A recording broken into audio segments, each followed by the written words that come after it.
On se retrouve une dernière fois cette semaine sur Bonjour le Bénin. Merci à tous de rallier ce rendez-vous majeur de l'actualité et de l'information. Vous le savez, ici, on informe, ici, on sensibilise le public sur divers sujets, en particulier ceux liés à l'actualité. Et oui, c'est votre programme matinal qui vous propose parfois des interviews d'experts, des reportages et des débats pour traiter des questions importantes. Du lundi au vendredi, nous sommes là à vos côtés. Et c'est parti ce matin avec, dans l'équipe, votre présentatrice du bulletin d'information des jeudis et vendredis, Christelle Tongodo. Bonjour Christelle. Bonjour et ce matin. Je vais très bien. On imagine que l'actualité est assez nourrie ce matin. Elle est bien fournie. Tous les matins d'ailleurs.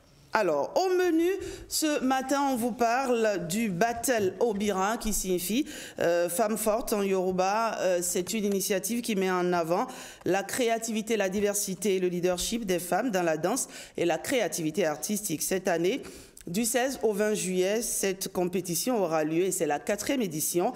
Elle s'annonce encore plus épique. Prenez le rendez-vous, les organisateurs seront sur ce plateau pour en parler. Dans le menu, également, on parle des nouvelles sorties, des sorties donc de son.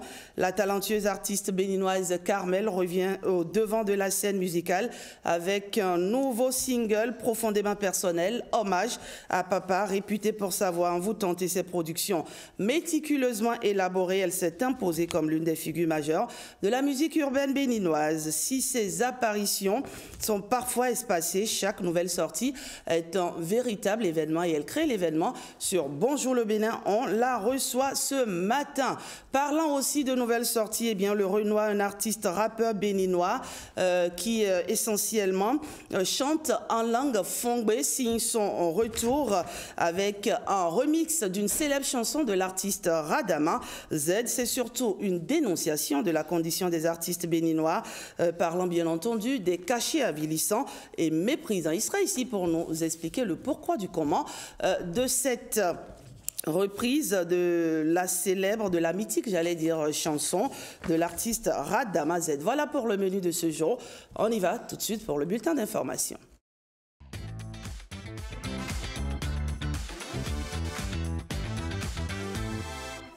Bonjour à tous, ravi de vous retrouver. On met le cap tout de suite sur le département de la Liborie. Le ministre conseiller Espedi Wessou des enseignements secondaires techniques et de la formation professionnelle, accompagné du maire de Kandi, a visité les différents chantiers du gouvernement en cours de réalisation dans la commune de Kandi. À la fin de son périple, il a apprécié l'action publique qui modernise les villes du Bénin. Suivez un extrait de ses impressions au micro de Nestor Sella et Judicaël Aïna. Accompagné du maire de la commune de Kandi et des responsables du chantier, le ministre conseiller Espedi Wessou a pris le temps de visiter les différents chantiers et d'échanger avec les équipes mobilisées sur le terrain. Ces différentes infrastructures en cours de réalisation, un engagement fort du gouvernement du président Patrice Talon pour les villes modernes, durables et accessibles à tous. Toute la ville est en chantier. Je n'ai pas pu m'empêcher de voir la différence entre le Kandi que je connaissais avant et le Kandi que je vois aujourd'hui. Kandi a été sélectionné parmi les 7 villes qui sont en train de subir la mutation voulue par le chef de l'État. Ça montre clairement qu'avec la volonté, avec une bonne vision, on se donne les moyens de faire dans notre pays ce qu'il est possible de faire. La visite ministérielle aura permis de mettre en lumière les enjeux de ces différents chantiers stratégiques, mais aussi de rappeler aux bénéficiaires directs l'importance de la coopération entre l'État et les collectivités locales. Les années à venir, il y a encore de grands chantiers qui vont s'ouvrir pour positionner le pays que nous aimons tant, le Bénin, dans le concert des grandes nations.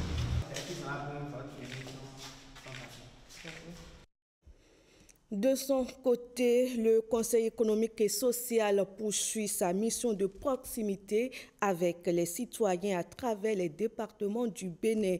Dans l'Ouémé, plus précisément à Porte-Novo, le président du CES et sa délégation ont rencontré les forces vives de la région. Une rencontre marquée notamment par des échanges francs sur les préoccupations locales et sur la loi relative à la chefferie traditionnelle au Bénin. Alexis Kenom, Uvaïs Balogun. L'histoire du Conseil économique et social rénové continue de s'écrire au plus près des enjeux des territoires. Au détour du lancement de la première session extraordinaire du Conseil économique et social du département de l'Ouémé, une séance d'imprégnation de la loi sur la chefferie traditionnelle et du décret sur la sauvegarde des aires socioculturelles fait objet de discussion. Tout ce qu'il y a dans nos communautés comme patrimoine culturel, immatériel, il faut l'identifier, le protéger, le valoriser, le promouvoir. Il s'agit, à travers ces échanges, d'expliquer, de faire comprendre et de donner les clés d'une meilleure lecture de cette loi aux populations. Il avait trop de pagaille, trop de désordre. On voit quelqu'un dit majesté, majesté, roi, majesté. Son palais est où? Son peuple est où? Il parle quelle langue? Le trône a combien d'années d'existence? Donc autant de choses. Et cette loi-là, il faut qu'on l'applaudisse. Il faut qu'on remercie le chef de l'État.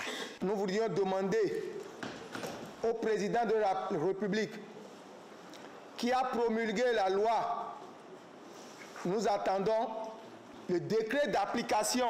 Cette démarche d'échange et d'explication engagée par le Conseil économique et social fait partie intégrante de ces nouvelles prérogatives.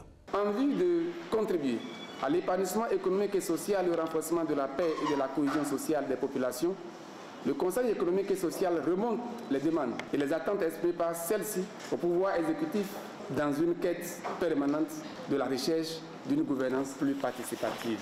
À travers cette démarche, le Conseil économique et social entend ancrer davantage son action dans les réalités locales en se mettant véritablement au service des citoyens. Ici, dans l'Ouémé, nous pouvons nous permettre de rappeler quelques éléments qui avaient été importants, qui ont été collectés ici. Il s'agit, en l'occurrence, de la faible valorisation de la basse vallée de l'Ouémé, de l'enclavement des communes du département, de la faible valorisation de l'artisanat, de l'insécurité liée à la commercialisation de l'essence relatée. Vous aviez parlé également de la non-maîtrise de l'eau pour le développement de l'agriculture. Vous aviez parlé de la transhumance et des conflits entre agriculteurs et éleveurs. Vous aviez parlé également des difficultés d'approvisionnement en intrants agricoles. Avec le Conseil économique et social rénové, c'est une démarche participative avec au cœur de son action les aspirations des communautés. Et cette rencontre a aussi été l'occasion de la session départementale du Conseil économique et social dans l'Ouémé. Le président Conrad Gbagidi n'est pas reparti sans un arrêt symbolique au Musée international du Vodou, une visite qui illustre l'importance accordée par le CES à la valorisation du patrimoine culturel dans les dynamiques de développement. Écoutons Conrad Gbagidi au micro de Uvaïs Balogun et Alexis Kenom. Le Conseil économique et social, dans l'une de ses attributions les plus fortes de la nouvelle loi organique, il est question de faire connaître les lois et décrets et ordonnances qui sont pris par les différentes institutions de la République. Et donc du coup, faire connaître cela aux populations, c'est ce que nous sommes en train de faire ici. Il nous paraissait important qu'en essayant d'expliquer les textes, notamment le décret sur la sauvegarde des aires culturelles, et en voyant en même temps juste à côté ce que serait désormais ou bientôt le musée international du Vodou, le pas il est vite franchi. Dans chaque endroit où se trouve une valeur culturelle dans notre pays, nous devons faire en sorte de lui donner de la valeur, de lui donner de la consistance. Et en fait, c'est la leçon qui est en train de nous être donnée ici. C'est-à-dire, c'est la vie réelle de la loi qui est ici. À savoir que nous puissions avoir un espace dans lequel on pourrait magnifier notre patrimoine culturel, notamment l'espèce, il s'agit du vaudou, et de tout ce qu'il y a autour en termes d'écosystème. Mais c'est juste simplement la cohérence entre le décret et ce qui se fait en matière de construction d'infrastructures et de diverses politiques publiques mises en œuvre. Nous avons besoin, nous en tant que Conseil économique et social, d'être totalement d'équerre avec ça, de bien comprendre le mécanisme, de l'habiter pour mieux partager cette information-là avec les populations et leur donner l'opportunité de réagir. Et dans l'autre actualité, l'Union régionale des prêtres de l'Afrique de l'Ouest tient à Cotonou son 11e congrès. C'est au Palais des Congrès que les travaux se déroulent pour donner un nouveau souffle à la vie pastorale et sacerdotale des hommes en soutane. C'est également un moment de brassage entre les prêtres venus de plusieurs pays de la sous-région pour consolider les liens entre églises sœurs en Afrique de l'Ouest. Bruno Swali, Ramatoulawani. C'est à Cotonou que les dirigeants religieux de l'Église catholique membre de l'Union régionale des prêtres de l'Afrique de l'Ouest se sont donné rendez-vous. Ce congrès annuel est unique pour les frères qui partagent en commun l'œuvre pastorale et la vie sacerdotale. La conférence des prêtres de l'Afrique de l'Ouest, UPAO, se réunit chaque année pour promouvoir entre les prêtres la fraternité, la coopération, la solidarité dans leur ministère sacerdotal. Les évêques du Bénin y voient un signe concret de communion ecclésiale et un espace propice à la revitalisation du ministère sacerdotal.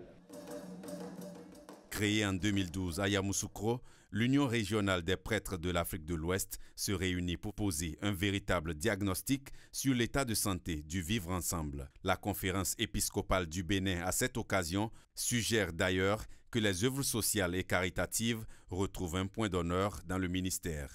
Face à la misère qui crie miserere, il urge non seulement de proposer, mais aussi et surtout de trouver des réponses significatives et effectives.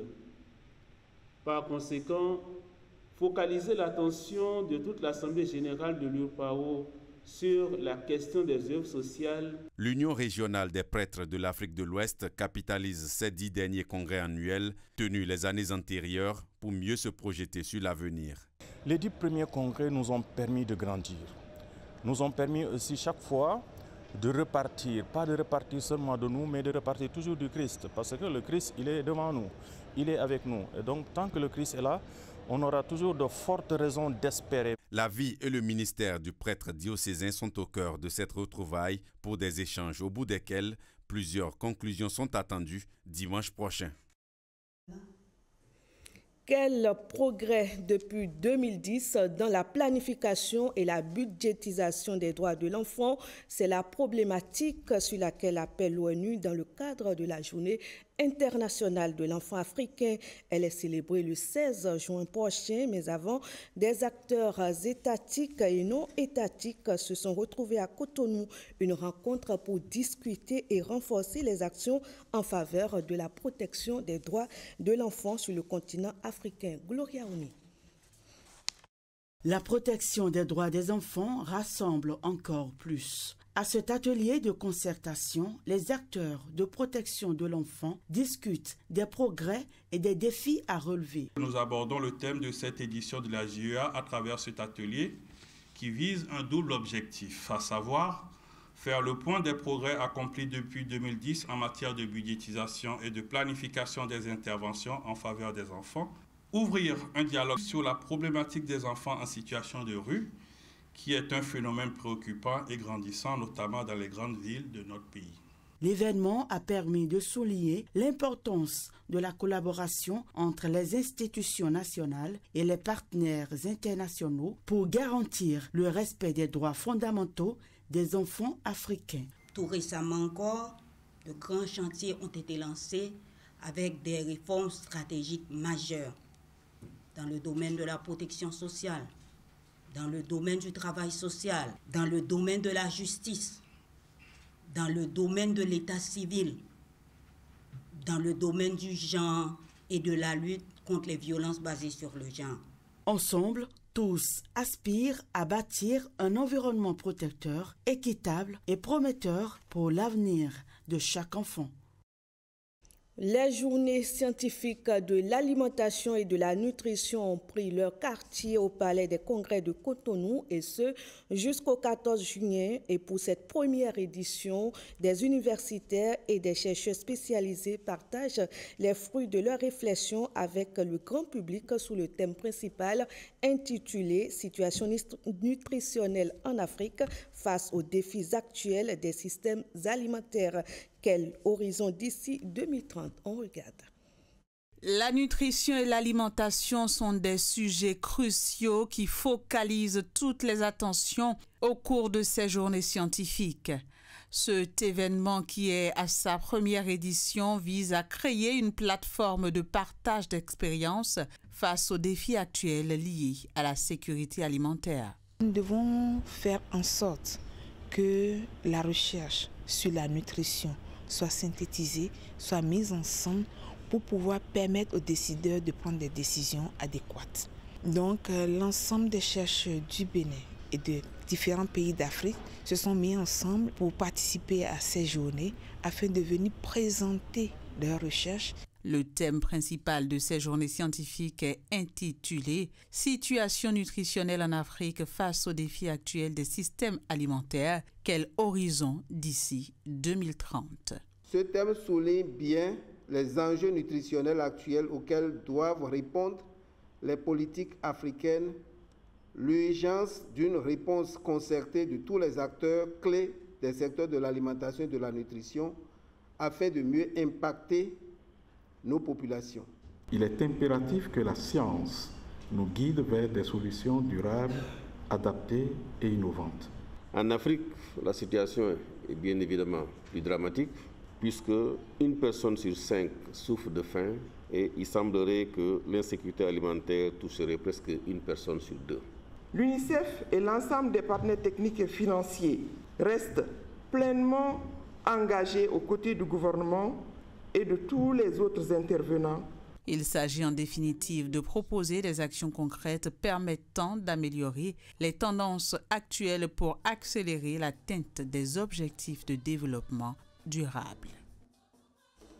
Et c'est fini pour ce bulletin d'information que je vous remercie d'avoir suivi.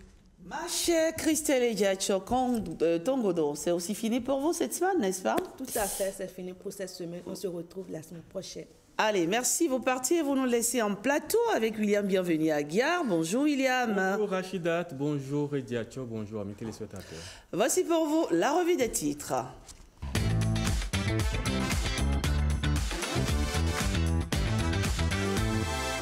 La revue des titres qu'on débat tout de suite avec le quotidien du service public La Nation. Alimentation de 5 communes en eau potable, des dispositions pour la fin des désagréments, formation sur le cadre juridique électoral.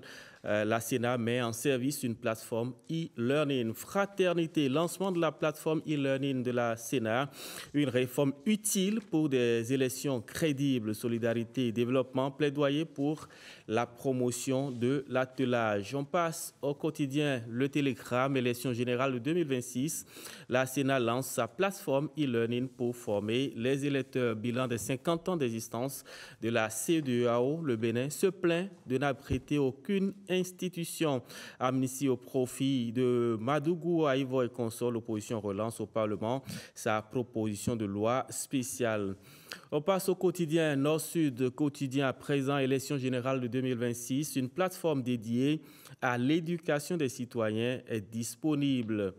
Matin libre, accord de gouvernance parlementaire, l'UPR et le BR s'en sortent. Moël Bénin et RN à la traîne. effacer le passé colonial de nos villes. Ça avait donné l'exemple, une opinion du ministre Jean-Roger Aoyo, Benjamin Ompati, chez Conrad Baguedi, la situation des dialysés au cœur des échanges. Les 4 vérités reconnues coupables des faits de vol de 3 km de câbles électriques, 2 individus condamnés à 7 ans de prison et 436 millions d'amendes. Élection générale de 2026, la Sénat lance la plateforme e-learning.bg, un outil numérique de promotion de l'apprentissage du cadre juridique des élections, ouvert et accessible à toutes et à tous. Profanation de tombes au cimetière PK14, route de Ouida. 4 crânes humains emballés dans des sachets plastiques retrouvés sur un individu à Godomé. On finit avec le quotidien Le Meilleur, lutte antiterroriste. Le Bénin muscle son armée et déploie des drones de nouvelle génération. Profanation de tombes et trafic d'ossements humains. Un individu arrêté avec 4 crânes humains au cimetière PK14. Voilà l'essentiel à retenir. Une des journaux parvenus à notre rédaction ce matin. On se retrouve tout de 8h30. Bien sûr, pour une revue détaillée, une revue plus complète. Restez avec nous, chers téléspectateurs, et surtout n'oubliez pas qu'aujourd'hui, il y aura également un débat et nous allons ce matin nous intéresser à cette affaire Marie-Jo, du nom d'une retraitée normande de 82 ans qui a décidé donc de tout quitter pour s'installer en Côte d'Ivoire, où elle a rejoint un prétendu amour rencontré sur Internet. Entre ceux qui disent que les deux filent le parfait amour et ceux qui pensent que c'est une arnaque sentimentale, eh bien on fait le débat sur ce plateau ce matin et on tentera de se répondre à une seule question. Femme âgée en couple avec jeune homme, jusqu'où s'arrêter? C'est encore un sujet tabou dans notre société. Nous allons essayer ce matin d'en parler avec mes débatteurs. C'est autour de 8 heures. Mais avant, j'ai mes 2 chroniqueurs, mes 2 journalistes, n'est-ce pas, culturels avec moi. Mes 2 bien-aimés. Bonjour Pat. Oui, bonjour Rachida, bien maman. Vous allez bien, ça va? Oh, ça va, la pêche, oui. Alors, mon cher Aziz. Bonjour Rachida. Ça va aussi? Bonjour à tous les amis téléspectateurs. La plateforme. Alors, tu as dégoté pour nous quelques actualités croustillantes, j'ai envie de dire, n'est-ce pas? Comme d'habitude, et on va revenir sur, on va dire, les préparatifs du Festival des Masques. De nouvelles sorties également. La surprise, c'est en toute fin d'émission pour la page culture. Restez donc avec nous. Ne quittez surtout pas vos positions, chers amis téléspectateurs de Bonjour le Bénin, où que vous soyez au marché, au boulot, peu importe votre position, sachez-le ici, c'est le rendez-vous matinal incontournable de tout le lundi, mardi, mercredi, jeudi et vendredi. Alors Patrick Yossou, on va vous retrouver dans un moment avec votre invité. Qui c'est, le premier invité déjà? Oui, on va parler avec la toute petite, enfin c'est la grande, mais la petite.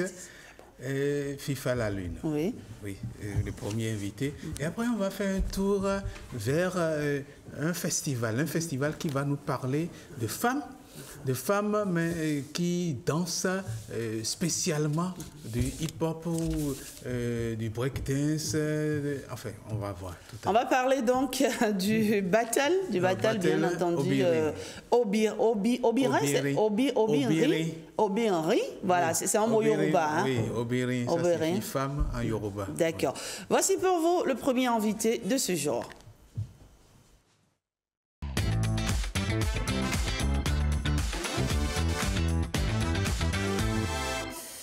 FIFA La Lune est notre invité, Patrick Yossou. C'est une jeune artiste.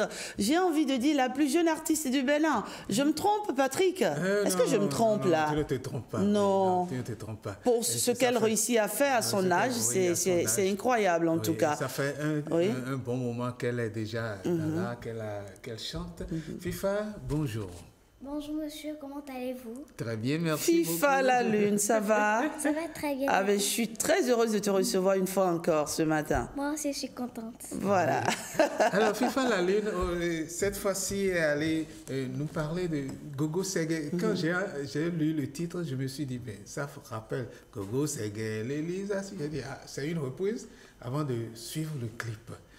Qu'est-ce qui a poussé à donner ce titre? C'est papa qui a donné le titre ou c'est maman qui a donné le titre? Non, c'est moi-même j'ai choisi le titre.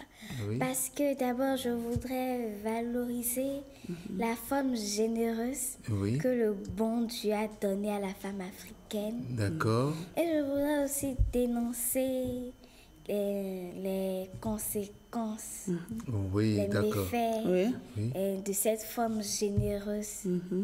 Parce que dans notre société, il y a beaucoup de personnes qui stigmatisent ces femmes. Oui. Hein?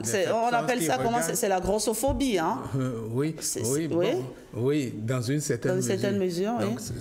Certaines personnes, en voyant ces femmes, les critiquent, et d'autres personnes sont poussées à aller vers ces femmes. Oui, et ceux qui sont poussés à aller vers ces femmes, je vais parler de nos papas. D'accord.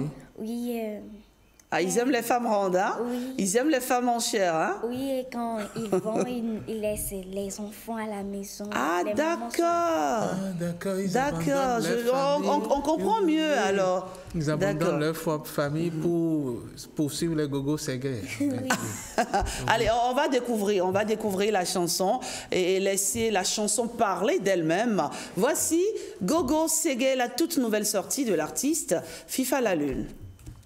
FIFA La Lune, là franchement, cette chanson, c'est un véritable coup de gueule, hein, n'est-ce pas, contre ces papas inconscients qui abandonnent leur foyer, qui abandonnent leur famille pour suivre les Gogo Ségué, ces femmes, on va dire, aux femmes généreuses. Oui. Et Dieu sait combien nos hommes, Dieu sait combien les hommes africains aiment les femmes en chair, les femmes pulpeuses, les femmes rondes, n'est-ce pas, FIFA La Lune? C'est ça. Et qu'est-ce qui t'a poussé, qu'est-ce qui t'a inspiré cette chanson? Merci. D'abord, comme je l'ai dit, je voulais valoriser la femme généreuse de la femme africaine. Et aussi, je voudrais dénoncer. Oui, mais est-ce que c'est une situation, c'est parti d'une situation précise dans ton environnement? Un proche a-t-il vécu ça? Non. Non? C'est une situation parce que dans nos écoles, souvent, les jeunes sont, je vais dire, je voudrais dénoncer la délinquance juvénile. D'accord. Ok, parce que et ça part de là. C'est l'une des raisons. Dans la suite, elle a dénoncé le harcèlement sexuel.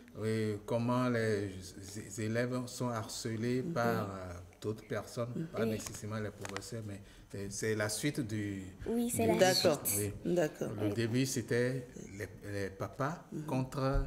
les Gogo Ségué. Ensuite, c'est les élèves qui s'habillent d'une certaine manière. Et puis, tu as dénoncé comment ces élèves s'habillent. Oui, il y a aussi les jeunes qui prennent de la drogue, qui boivent. Donc, c'est un peu ça. Mais ce qui est intéressant, Patrick Diossou, c'est que FIFA La Lune s'associe à ce mouvement, à Adja Piano. Voilà. Pourquoi précisément le Adja Piano? Est-ce que c'est parce que c'est un rythme en vogue? Non, c'est pas parce que c'est un rythme en vogue. C'est juste parce que d'abord, j'aimais déjà le rythme. D'accord. Et je voulais aussi faire un rythme comme ça, mais pas dans un thème trop enfant. Donc, je voulais aussi sensibiliser les gens avec ce rythme. D'accord. Au moins, même si j'étais entre les sensibiliser, sur entre de danser. Ouais, c'est dansant. Franchement, ça, c'est bien joué, en tout cas. C'est rythmé, ça donne juste envie de bouger. Un freestyle pour nous? Un freestyle. Oui, un acapella, j'ai envie de dire. Ok, merci. Amando Gogo, ta place n'est pas ici. Gogo, Wadozodoue. Adje file vous annoncer Gogo, Ségué, Gogo, TikTok. Be careful. Gogo, Wadozodoue. Adje file vous annoncer Gogo. Les vases sont remplis, les enfants dans ma famille. Gogo, Wadozodoue. Adje file vous annoncer Gogo, Ségué, Gogo. Amen. Gogo qui es-tu? Boro bois cadeau toji. Waouh dénoncer bon papa les non ton dadjaji. Bravo, bravo, bravo FIFA la Lune. J'ai retenu quelques expressions ce matin. J'ai entendu Gogo TikTok. Je ne sais pas ce que c'est. J'ai entendu quoi encore j'ai entendu plein de choses en tout cas. C'est une très belle chanson. Merci Franchement, chapeau. FIFA la Lune, courage à toi. C'est une chanson qu'on peut déjà retrouver sur toutes les plateformes, n'est-ce pas? Allez-y, écoutez au maximum et donnez de la force, hein, le maximum de force à cette jeune artiste. Likez, likez et likez. FIFA la Lune, un dernier mot à tes fans? Merci. Avant de partir, je vais saluer tous mes fans et je vais dire aux parents que ce sont les vacances, mais ce n'est pas le moment de faire s'amuser les enfants, de leur chercher des activités parascolaires qui vont les occuper pendant les vacances. Merci beaucoup. Bravo, bravo. Merci FIFA la Lune. Merci. Allez. Parascolaire, mais il ne faut pas laisser les enfants s'amuser. Exactement, exactement. Merci FIFA la Lune. Merci d'être passé. C'est une chanson franchement à écouter. Je l'ai déjà. Le refrain, je l'ai déjà en tête. Et elle mérite. Gogo et nos odoué, gogo TikTok. Hey. Merci FIFA la Lune. Allez, Patrick Diossou, un autre invité. On va parler ce matin de la 4e édition, n'est-ce pas, d'un événement. Le battle Obirin. FIFA, c'est une femme. Maintenant, on va parler d'autres femmes, mais des femmes qui dansent. Elles ne chantent pas simplement, elles dansent. Certaines parmi elles chantent. Mais c'est surtout pour leur danse. Danse hip-hop, danse breakdance et smurf et tout le reste.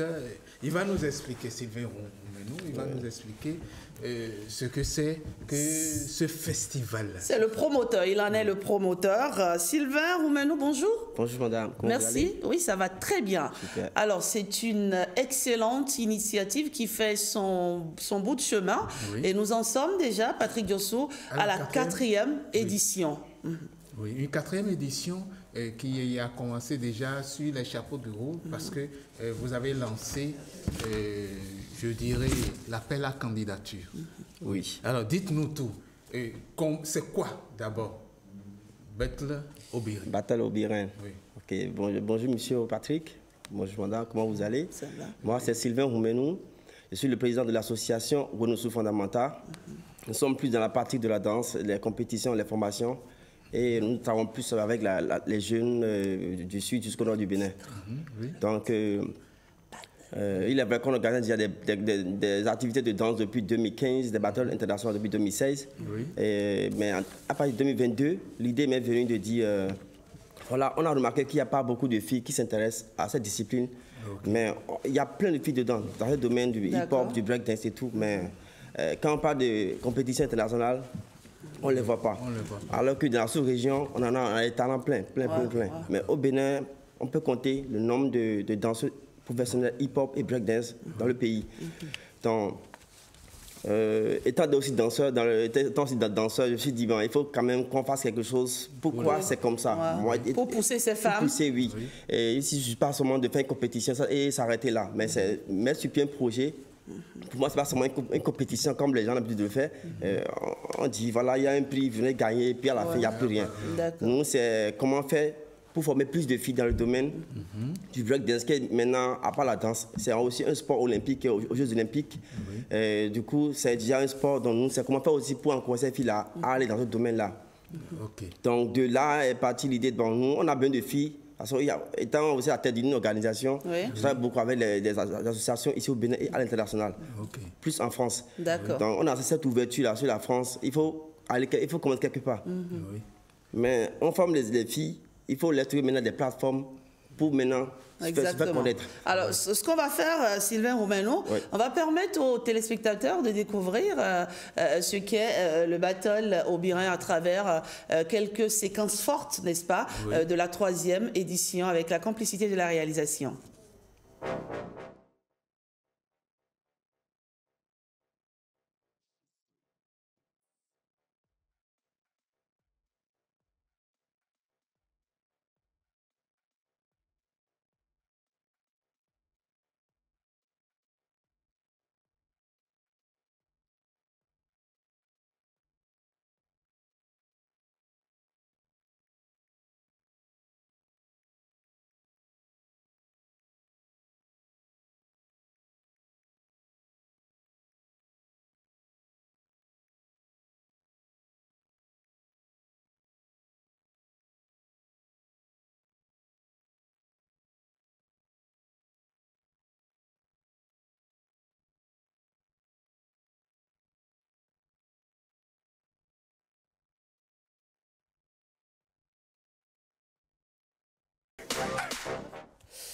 Voilà donc ce qu'a été la 3e édition. Vous voyez que ça a été, on va dire, très,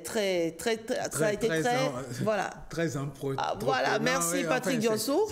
Très rythmé. Oui.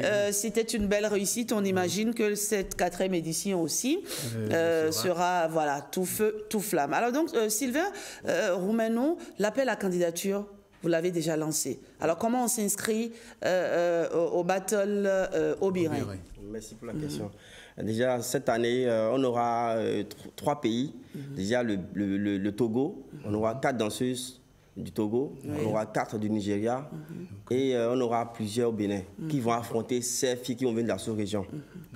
Et le jury va quitter l'Europe, le Brésil, l'Allemagne et le Bénin.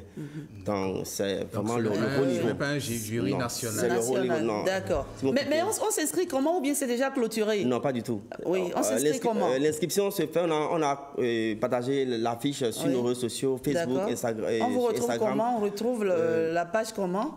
Bon, via le nom de l'association. Oui, le nom c'est quoi? Wenusu, W-E-N-U-S-U, Fondamenta, F-O-N-D-A-R-T. Fondamenta. Très bien. Du coup, dès qu'ils vont sur la page, ils vont voir, c'est bien en haut de la page. Donc, il y a un lien sur lequel ils vont remplir la fiche, ils vont enregistrer. Nous, on aura le retour de leur côté et on va les mettre de côté, on va les ajouter à un forum WhatsApp où appartiennent toutes les filles qui sont actuellement au Bénin, qui sont déjà inscrites dedans. Oui. On va regarder une fois encore Patrick Diosso, l'une des participantes de l'édition 2024. On va voir le savoir-faire, n'est-ce pas, de ces femmes qui regorgent vraiment, il faut le dire, de talent.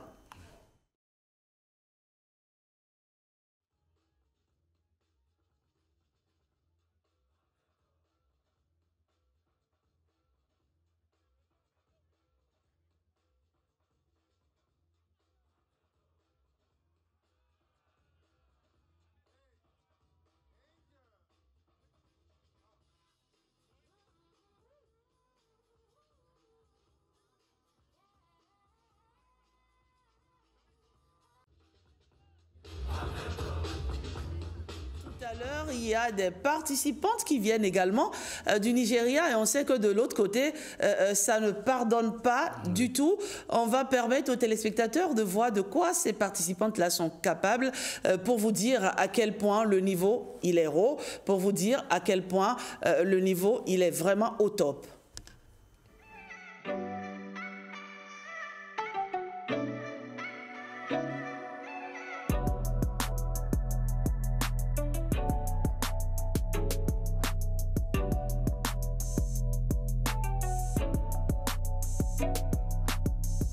Bonjour tout le monde, moi c'est Daoud Dona Clara et actuellement je suis en France pour un stage de danse. Alors cela s'est fait car j'ai participé à la compétition Obirin Battle organisée par l'association Wenusu. Alors ils ont voulu faire profiter à l'une des participantes un stage de danse en France, principalement à Saintes. Je remercie beaucoup l'association Wenusu ainsi que toutes les associations qui ont participé à la réalisation de ce projet-là. Je remercie Madame Gaëlle de la TAS qui m'accueille dans son école de danse et pour tous les cours qu'elle m'a fait découvrir ici en France. C'est vraiment une expérience fabuleuse. Et pour toutes les filles, j'espère que vous l'aurez compris, Obirin Battle, ce n'est pas que du jeu. Elle a si bien dit, Battle Obirin, c'est pas que du jeu, c'est l'une des gagnantes, non, je vais dire, l'une des participantes, Dona Clara Daoui, qui a joui d'une formation, je pense. Parlez-nous-en, d'un voyage. De frais payés, oui. D'accord. À la coopération suisse. On remercie déjà la coopération suisse pour l'accompagnement et l'Institut français pour le soutien. Et grâce à eux qu'on a eu les financements qu'il faut pour prendre tout en charge, pour qu'elle puisse aller suivre un stage de 1 mois sur Bordeaux, oui. Où elle a été formée vraiment. Oui, elle a su des stages de danse, oui, dans 3 écoles de danse là-bas. Ça veut dire, comme elle a si bien dit, l'événement, ce n'est pas que du jeu. Il y a derrière pas mal de choses à gagner, n'est-ce pas? Alors, lancez un appel aux jeunes qui nous regardent, aux jeunes femmes qui nous regardent et qui aiment la danse. Nous demandons à toutes les jeunes filles qui aiment la danse ou qui aimeraient devenir des danseuses professionnelles de nous contacter. Déjà, si elle veut faire partie des danseuses de l'année prochaine, mais les années à venir, il y a peu se rapproche de nous. Maintenant, celle de cette année qui veut participer, de nous contacter, nous, c'est pas de l'amusement. C'est du sérieux. C'est du sérieux. Et on a envie vraiment de monter le truc très haut, afin que les parents se disent que la danse, oui, c'est de l'art. C'est aussi un boulot. Aujourd'hui, moi, je vis de la danse. Et beaucoup en vivent aussi. Donc, on a envie, on veut vraiment que vous croyez en nous et ce qu'on fait. Les choses, ça parle d'elles-mêmes, les vidéos parlent. C'est pas du leurre. C'est du vrai, du concret. Donc, inscrivez-vous et le 19 juillet, on se voit à l'Institut français pour la finale. Et voilà, donc du coup, c'est tout un programme. Donc, 19 juillet 2025, Institut français de Cotonou, du Bénin, D'accord. Merci Sylvain Romano, merci pour cette initiative qui met au cœur de vos priorités, on va dire, la jeune femme passionnée de danse. Bravo, on sait combien ça n'est pas facile, n'est-ce pas, d'organiser de tels événements, mais vous tenez bon, d'année en année, l'événement se bonifie. Et c'est tout à votre mérite. Merci d'être passé sur Bonjour le Bénin de ce jour. Patrick Yossou, ce qui me fait vraiment plaisir, c'est de penser de redire aux téléspectateurs que le breakdance est devenu une compétition internationale et que c'est inscrit aux Jeux olympiques. Aux JO, donc ce n'est pas simplement un jeu. C'est pas sur la danse. Ce n'est pas simplement c'est devenu un sport. C'est devenu un sport international. Donc il faut y penser. Si vos enfants, chers parents, se décident à le faire, ne pensez pas que c'est quelque chose pour les voyous, pour les délinquants, Non. Il faut les laisser y aller. Merci. Patrick Yossou, Sylvain Romano, merci d'être passé. On sera là, c'est sûr, pour faire, pourquoi pas, Patrick Yossou, les coulisses, n'est-ce pas, de cet événement, histoire de partager avec nos téléspectateurs l'ambiance de cette édition 2025. Allez, bon matin à vous. Bon matin à vous, chers amis téléspectateurs. Merci d'être avec nous. Vous êtes toujours sur Bonjour le Bénin et vous faites bien d'y être. On va respirer un coup en musique, bien entendu. On se retrouve juste après. Toute l'équipe de réalisation ce matin est au taquet, il faut le dire, pour vous servir comme il faut. Eh oui, matinée festive sur Bonjour le Bénin. On aime quand il y a la bonne humeur, on aime quand on se détend, on aime quand on se lâche. Eh oui, la vie n'est pas facile, on passe le plus clair de notre temps à courir à la recherche du pain quotidien tant qu'on en a l'occasion. N'hésitez pas, chers amis téléspectateurs, lâchez-vous, cultivez le lâcher-prise, surtout à une époque où on parle de plus en plus, Patrick Yossou, d'AVC et autres. Allez, ne vous embarrassez pas de chichi. Cultivez le lâcher-prise, vous verrez combien votre vie sera plus facile. Oui, lâchez du lest. Soyez zen. Et tant que vous le pouvez aussi, donnez un peu de ce que vous avez. Et c'est ce que je vais recevoir dans un instant ont décidé de faire. Partager l'amour autour d'eux, partager le peu qu'ils ont dans leur vie, partager ça avec les autres, c'est leur credo, c'est leur priorité et on en parle dans un moment. Voici pour vous un autre invité.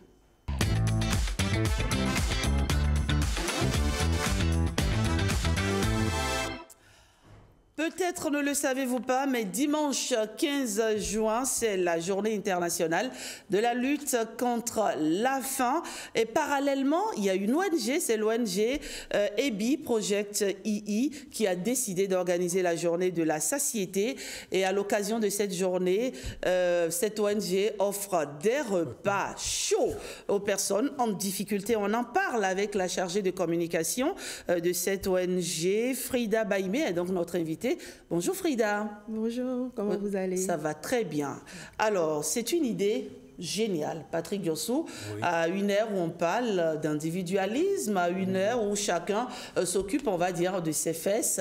Vraiment bravo pour cette initiative. De quoi s'agit-il concrètement?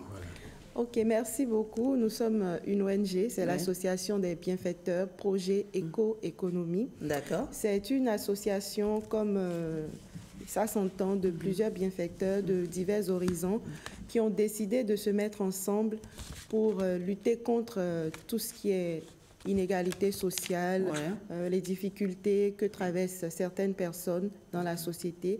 Et nous sommes dans divers domaines d'action, comme la santé pour tous, le droit et la justice pour tous, c'est-à-dire l'accès à la justice, aux droits et devoirs de chaque citoyen et à l'accompagnement même juridique de personnes en difficulté.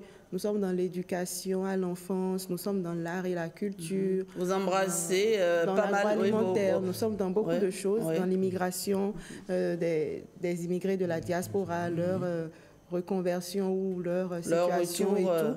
Et nous avons décidé en prélude à la journée mondiale de lutte contre la faim, le 15 juillet, le 15 prochain, de fournir des repas chauds à certaines personnes qui manquent en fait de nourriture, qui sont dans une incertitude alimentaire. Alors, des personnes en difficulté, on va dire simplement. Oui, des personnes en difficulté.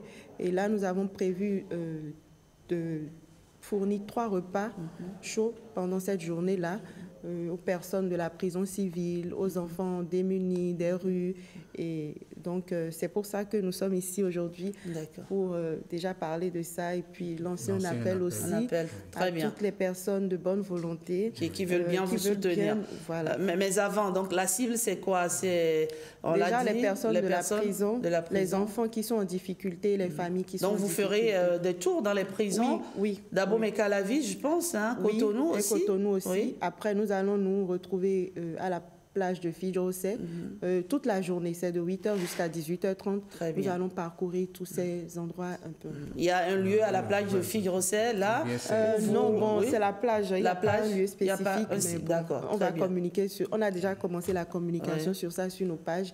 Et s'il y a un lieu spécifique, on va préciser ça. Et donc ce jour, toute personne qui vient aura droit à des repas gratuits, n'est-ce pas? Et puis il prendra le petit déjeuner, le déjeuner, et puis le dîner, on va dire, simplement. Oui, on peut dire ça comme ça. Mais vous êtes gâtés, là. Hein? N'hésitez pas. On a aussi on choisira 30 personnes qu'on va accompagner dans la réinsertion. On va accompagner de manière spécifique 30 personnes ce jour-là. En fait, on va choisir 30 personnes pour accompagner. Il n'y a pas une inscription préalable? Vous allez... Non, il n'y a pas une inscription préalable par rapport à ça. Il suffit de faire un tour sur le site et on est servi. On est servi vraiment à volonté. Hein. La quantité, ce sont des repas bien chauds, des repas bien préparés. Et vous savez, un repas, il est toujours bien préparé quand il est fait avec beaucoup d'amour. Et il faut avoir beaucoup d'amour à donner pour pour penser à organiser une telle initiative. Bravo à votre ONG. Un mot de la fin, oui, je tiens à remercier déjà la SRTV pour son accompagnement, à remercier Bluestone qui est aussi une association, et puis les Marmites de NAD aussi qui nous accompagnent. Et si je peux me permettre, je peux donner 2 numéros. Oui, allez-y. Pour les dons, tout ça. Alors, le 01 59 06 73 24 et le plus 33 651 14 76 14. Merci donc, merci à vous Frida Baïmé, merci pour cette générosité de cœur. Si vous avez envie, si vous êtes aussi généreux comme eux, ralliez-vous à eux, n'est-ce pas, pour soutenir les personnes en difficulté. Et Dieu sait combien il y en a pas mal dans nos rues, il y en a pas mal dans notre environnement. Si vous connaissez vous aussi des personnes en difficulté, pourquoi pas orientez-les vers ce site. Dites-leur que c'est le 15 juin que ça va se passer de l'autre côté de la plage de Figueroa. Merci Frida. Merci d'être passé. Patrick Diossou, je pense que c'est tout dit, n'est-ce pas? Oui, nul n'est heureux tout seul. Nul n'est heureux. Oh là là, ça c'est la phrase fétiche de feu mon père. Hein? Raoul Follereau. Nul n'est heureux tout seul. Et surtout, retenez ceci, la vie est plus belle quand tout le monde sourit. Oui. Voilà. Merci Frida. Merci. Et excellent vendredi à vous. Dans un instant, le débat. Et mes deux débatteurs sont déjà là, toujours fidèles au rendez-vous et toujours à l'heure. On adore ça sur Bonjour le Bénin. Et comme je vous l'ai dit aujourd'hui, on va parler de cette affaire Marie-Jo qui défraie la chronique. Et on va en profiter pour parler de la différence d'âge dans les couples. Femmes âgées en couple avec un jeune homme, jusqu'où s'arrêter? C'est la question qu'on va se poser ce matin. Mais on va se permettre d'aller à la pause, non, Patrick Josso? Tout simplement, oui, oui. Allons à la pause, on se retrouve juste après. À tout de suite.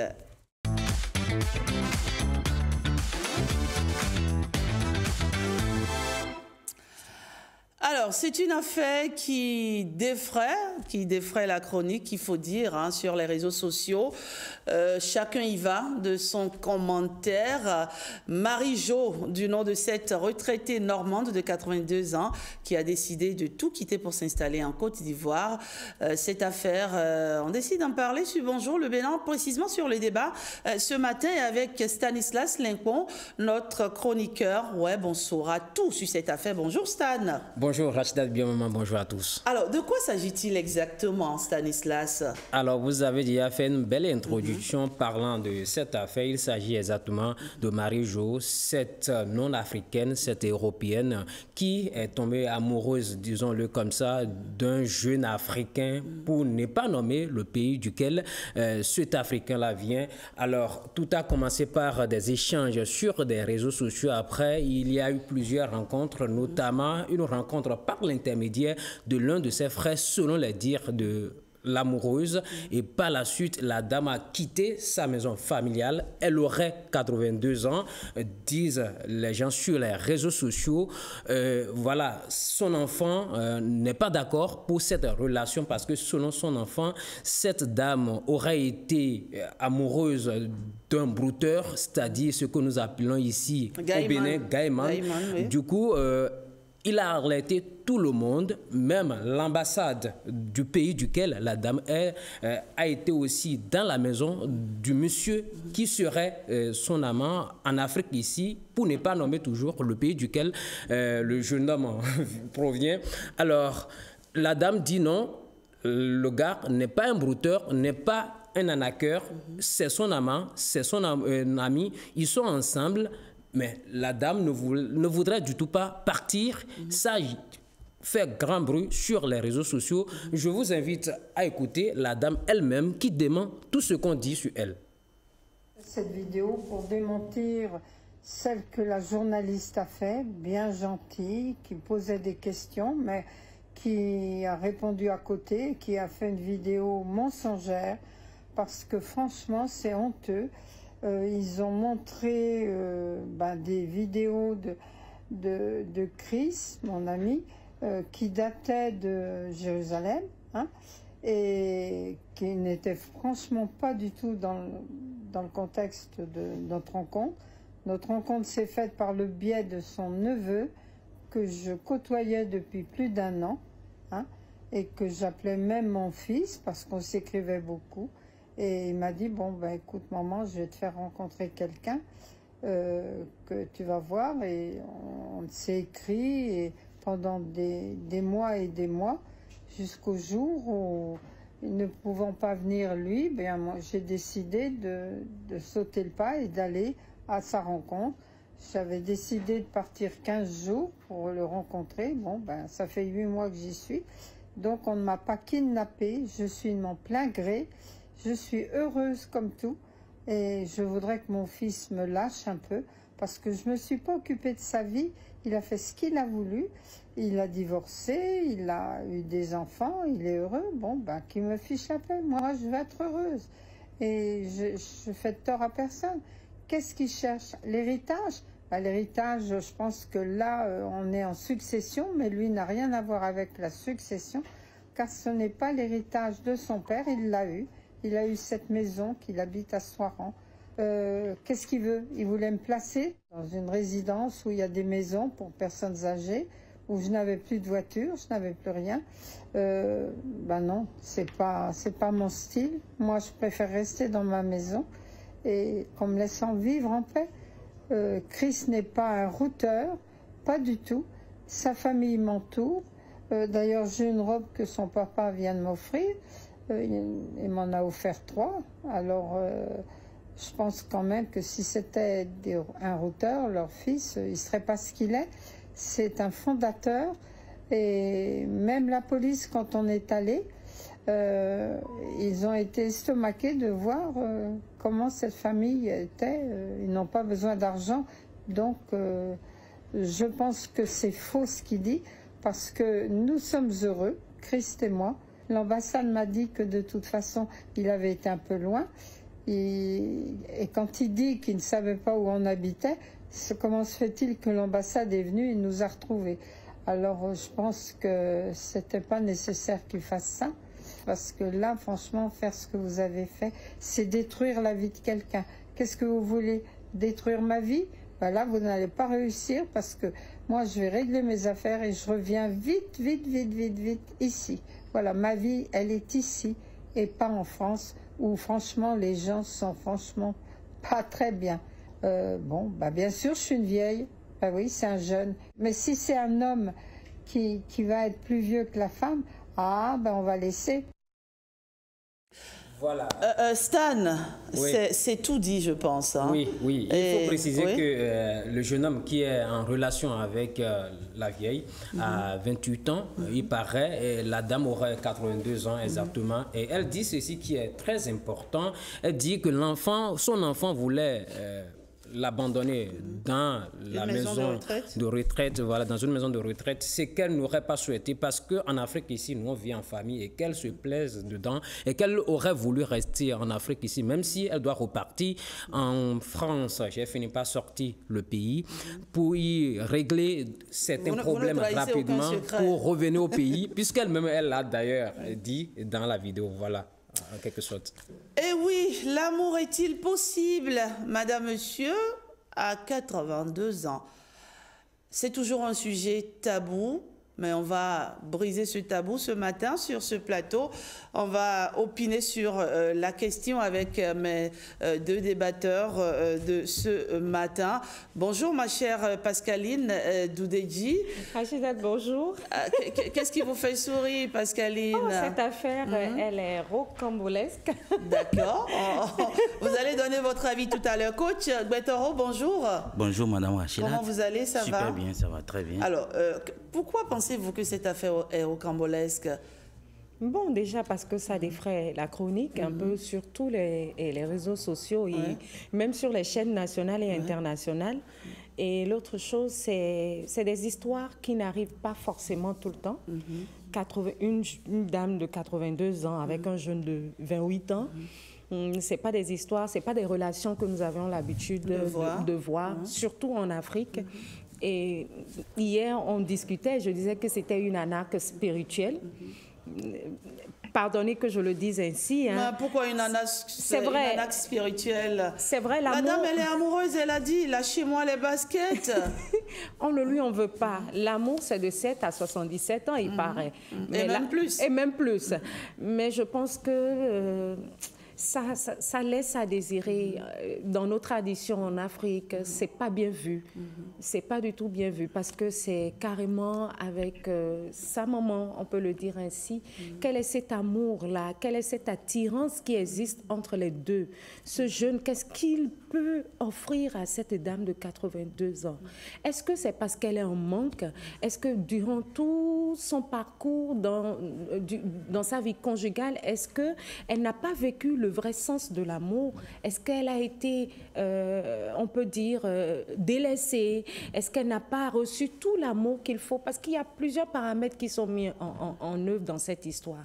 Il n'y a pas que l'amour. Qu'est-ce qui s'est réellement passé dans la vie de cette dame? Alors vous pensez que c'est vraiment pas l'amour? On l'a marabouté, disons-le simplement. Bon, je n'ai pas parlé de l'arnaque sentimentale. Oui, c'est de l'arnaque sentimentale. Parce qu'à un moment donné, ça va lâcher. 82 ans. Et qu'en savez-vous, chère Pascaline? Bon, je n'en sais rien. Mais la dame, manifestement, elle est heureuse. J'aurais aimé avoir, par exemple, un vieux de 60 ans Et cette dame de 82 ans, c'est deux êtres quand même qui appartiennent à une même génération. Mais ça ne choque pas quand un homme de 82 ans se tape une minette de 20 ans, de 25 ans. Malheureusement ou heureusement, nous sommes en Afrique et il y a des réalités socio-culturelles qui nous amènent à accepter un certain nombre de choses. Malheureusement. Coach Betoro, quel est votre avis sur ce sujet? C'est vrai que si on parle de nos réalités sociologiques en Afrique, on va quand même dire que ça sort de l'ordinaire. Mais cette relation vient confirmer tout ce que nous ne savons pas de l'amour. D'abord, l'amour, c'est l'émotion de la joie. Et l'attirance peut ne pas être physique, mais ça peut être l'attirance des besoins qui crée quand même une connexion. D'accord. J'ai suivi la dame, elle commence par dire, on veut me mettre dans les EHPAD. Elle vient retrouver une famille. Vous voyez déjà la résolution des besoins. On veut la mettre seule avec des gens qui ont peut-être son même âge, où elle ne va pas vivre dans la joie, dans l'épanouissement, selon ses besoins. Mais ici, elle a une famille. Il y a des gens qui sont attentionnés. Elle a dit qu'on m'a donné 2 ou 3 robes. Donc, on fait attention à elle. Mais attendez, que voulez-vous? Donc, je pense que la dame peut être amoureuse. Vous savez, il y a des gens qui, pendant des années, n'ont pas connu la joie de vivre une relation. Vous savez, moi, j'étais le mercredi passé sur une émission où j'étais avec un collègue, une dame coach, qui me dit, bon, après, parce qu'elle a donné le dîner, il y a une dame de près de 70 ans, ça c'est au Bénin, qui n'est pas satisfaite par son époux, de ne connaît pas trop son âge. Et le monsieur, il dit, mais le gars me griffonne, moi j'ai besoin de relations, de choc. Ce que dit, c'est sérieux. Elle a quel âge, la dame? 60 plus de 112 ans. Et elle dit à cette dame coach qu'elle a besoin de plus de relations que papa ne lui offre pas. Et que papa ne fait que la griffonner et puis papa doit après. Ce que je vous dis, c'est du réel. Ça, c'est au Bénin. Donc, ça veut dire que... Ça veut dire que cette dame, par parachutage, excusez-moi, peut, dans certaines circonstances, avoir ce choc. Donc, elle a besoin. Donc, attention. Donc ça veut dire qu'à 82 ans, on peut encore aimé les sensations fortes. Oui. On peut encore être, on va dire... on peut encore avoir du sucre dans le sang, on dit oui, oui, on peut encore... Non, mais, attendez, non, sérieusement. Pascaline, je t'imagine bien. Tu sais, non, sérieusement. Tu sais que le chemin, il est long. Il est très long. Nous sommes déjà sur le chemin. Exactement. Alors, est-ce que tu aimerais, toi, à 70 ans ou un peu plus, tu aimerais qu'on te mette, que ton homme ne te touche plus, qu'il ne te fasse plus ce qu'il te faisait? Non. Justement, je vais repartir sur ce que le coach a l'habitude de dire, c'est la base. S'il y a une bonne base, même à 70 ans, on peut continuer, pas faire les matchs. On a parlé de tellement d'éléments qui nous permettent, qui nous stimulent, qui nous donnent de l'émotion, qui nous donnent envie. Pourquoi vous en voulez alors à Marie-Jo? Non, je ne lui en veux pas du tout. J'en veux plutôt au jeune homme parce que je trouve que, en quelque sorte, je trouve en griffe. J'ai pas à aller contre son envie, mais j'estime que c'est un peu malsain. J'aurais aimé même, parce que le coach a parlé de quelque chose et je l'ai dit. Quand on est en manque pendant un bon moment et qu'on trouve un peu d'affection, on se dit qu'on est aimé, on se dit qu'on est amoureux, alors que ce n'est pas de l'amour, c'est de l'attirance, c'est autre chose que de l'amour. J'aurais aimé que ce jeune l'aide à se sentir bien, par de belles balades, par des moments pas romantiques. C'est pas ça, maman. Justement, mais ce n'est pas également son amoureuse. D'accord. Ok, très bien. Je vous donne 10 ans, pas plus de 10 ans à cette relation. Je voudrais bien qu'on suive cela. 10 ans, c'est déjà quelque chose.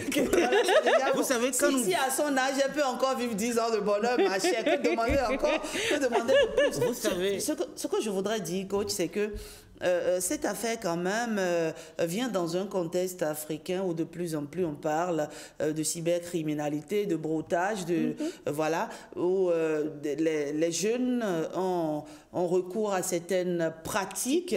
Et donc, on peut aussi comprendre que certains puissent dire que c'est du maraboutage. On l'a maraboutée, elle ne sait plus ce qu'elle dit, elle raconte n'importe quoi, elle serait dans une calebasse. Oui, vous convenez avec moi que pour l'instant, moi, je ne la vois pas encore dans une calebasse. Donc, vous savez, quand nous venons dans une relation, on n'a pas les mêmes besoins. Et il y en a qui veulent, à la place de leur femme aussi, une maman. Je suis sérieux.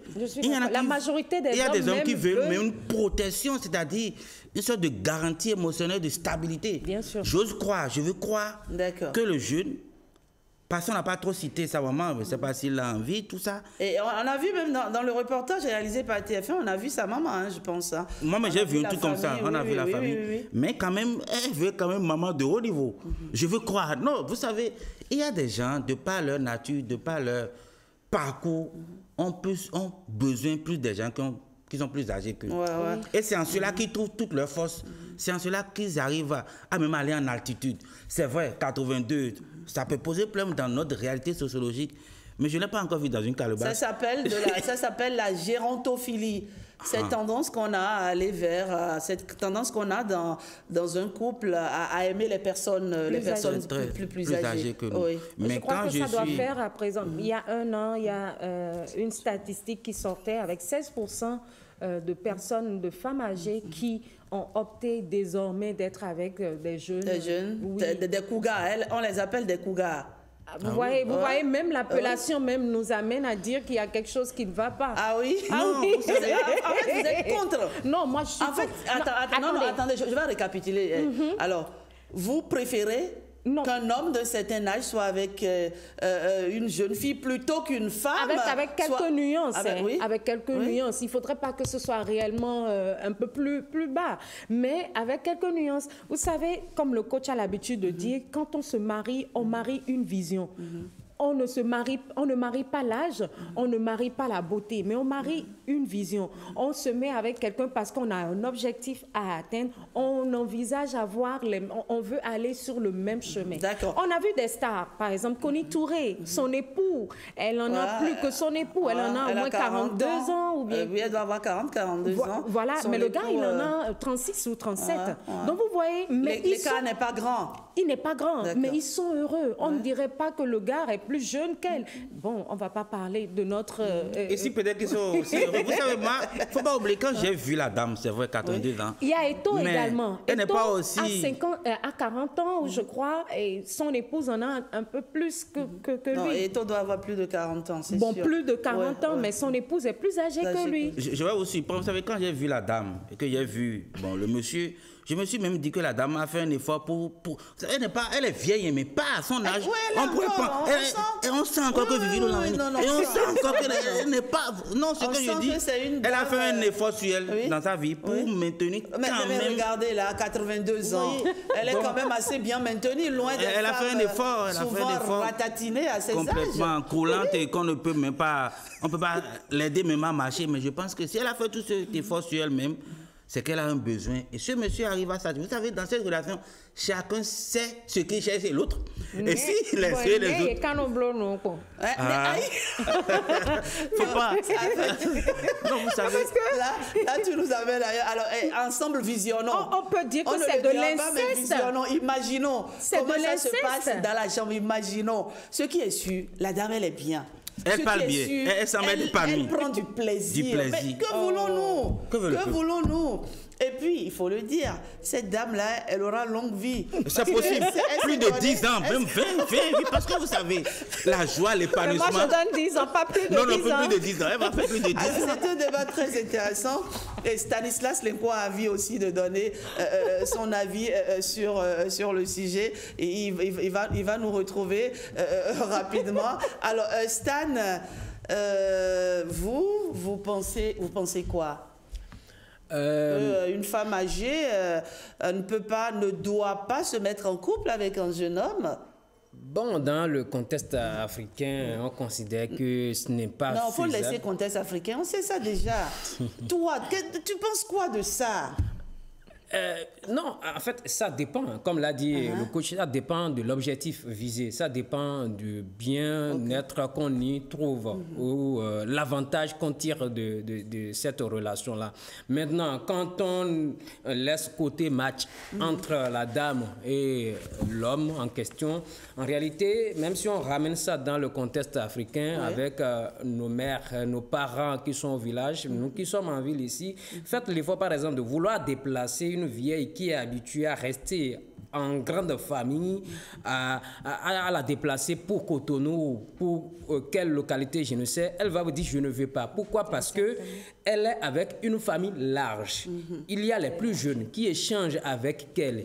Il y a des parents de tous bords qui la côtoient. Du coup, elle trouve de plaisir à rester dans cette grande famille, au lieu de rester par exemple à Cotonou où vous allez l'abandonner seule dans sa chambre et aller au boulot. Donc, il y a tous ces paramètres-là qu'il faut voir. Quand la dame dit « je ne voudrais pas rester dans une maison de retraite », parce que là, elle n'aura pas des gens avec qui échanger des idées nouvelles. Elle n'aura pas des gens avec qui, des gens qui ne sont pas de sa génération, qui pourraient participer à son bien-être mental. Parce que, au-delà de tout, oui, elle sera dans une maison de retraite heureuse en échangeant avec les autres. Mais qu'est-ce qui prouve que son émotion, la forte sensation qu'elle recherche sur le plan d'échange, elle aura ça avec les plus jeunes, les vieilles ou les vieux avec qui elle serait. C'est compliqué. Donc, il faut aussi voir ça. Donc, il y a une certaine chaleur africaine qui la séduit et qui fait d'ailleurs qu'elle dit que même si elle va en France, elle reviendra. Elle reviendra vivre en France. En Côte d'Ivoire. Exactement. Parce que son plaisir, là, c'est là. Exactement. Parce que ici, on n'abandonne pas les vieilles personnes. Ouais, c'est ça, c'est ça. On les approche. Mais toi... Ils ont toujours de ces petits trucs-là à offrir. Et le fait qu'elle ouvre la main à d'autres personnes, elle se sent utile, importante. Et du coup, elle aura encore à vivre aussi longtemps que possible. Ce n'est pas seulement le match qui lui procure du bonheur. De quel match tu parles alors, Stan, toi, tu te mettrais en couple avec une femme de 70 ans, par exemple? Vous voyez mon âge? Est-ce que tu peux avoir une attirance pour une femme? Non, mais... D'abord, dis-moi. Je ne le ferai pas parce qu'on va me lapider, parce que ce n'est pas courant d'ailleurs. Mais c'est l'amour, non? L'amour, quand vous allez vous retrouver sans votre femme d'ici 5 ans ou 10 ans, ce n'est pas souhaitable. C'est vrai que... Quel est l'écart d'âge tolérable chez vous? L'écart d'âge? Vous savez très bien que moi, chez moi, personnellement... ça peut ne pas être plus âgé que moi, mais moins âgé que moi, je tolère. Non, non, sois clair. C'est-à-dire moins âgé, tu acceptes, mais plus âgé, non. Non. Même 1 an. 1 an, 2 ans, 5 ans. 1 an, 2 ans, c'est gérable. Ça dépend aussi de l'éducation de la dame que j'ai en face de moi, de la manière dont... elle discute avec moi, de la manière dont elle se sent impliquée dans la relation. Mais si c'est que, monsieur, je n'ai pas besoin de vous, et que si nous n'avons... Bon, je voudrais dire, si c'était qu'elle est dans une posture de...